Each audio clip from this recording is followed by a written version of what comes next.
কথা বলেন ঠিক কিনা? জোরে বলেন ঠিক কিনা? প্রয়োজনে আমাদের জীবন চলে যাবে, প্রয়োজনে আমাদের হাত চলে যাবে, প্রয়োজনে আমাদের কল্লা চলে যাবে, এরপরে আমরা মহামূল্যবান ঈমানকে তাগুতের সামনে আমরা বিক্রি করতে পারি না। কথা বলেন ঠিক কিনা? সম্মানিত মুসল্লিনে কেরাম, তো বলতেছিলাম তদানীন্তন সময়ে ইয়ামান দেশের বাদশাহ নাম হচ্ছে আবরাহা। নাম কি? জোরে বলেন, নামটা কি?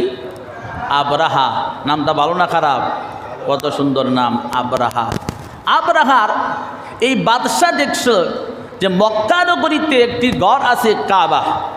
এই কাবা ঘরকে মানুষ পছন্দ করে ভালোবাসে, সারা পৃথিবী থেকে মানুষ এখানে জামায়াত হয় এবং এই কাবাকে উদ্দেশ্য করে তাদের ব্যবসা বাণিজ্য, মান সম্মান, ইজ্জত আবরু শুধু তাদের অগ্রদিকে চলে যাচ্ছে, কাজে তাদের উন্নতির দিকে চলে যাচ্ছে।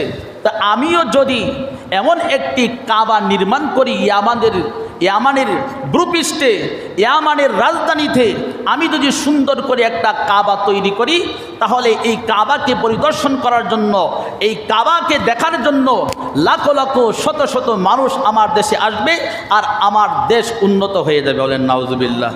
জোরে বলেন নাউজুবিল্লাহ। কত বড় সিটারি আল্লাহর সাথে, দেখছেন নি? কত বড় নেমু খারাম, কত বড় কৌশলদাতা, কি কৌশল অবলম্বন করেছে। আল্লাহ বলেন ওয়ামাকারু ওয়ামাকারাল্লাহ ওয়াল্লাহু খায়রুল মাকিরিন। আমি আল্লাহর সাথে কৌশল করো না, আমি আল্লাহর সাথে কৌশল পারবা না।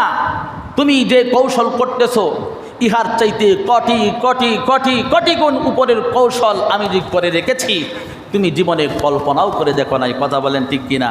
জোরে বলেন ঠিক কিনা? আল্লাহর ফায়সালা কত কঠিন দেখছেন? আল্লাহর ফায়সালা কত নির্মম দেখছেন নি?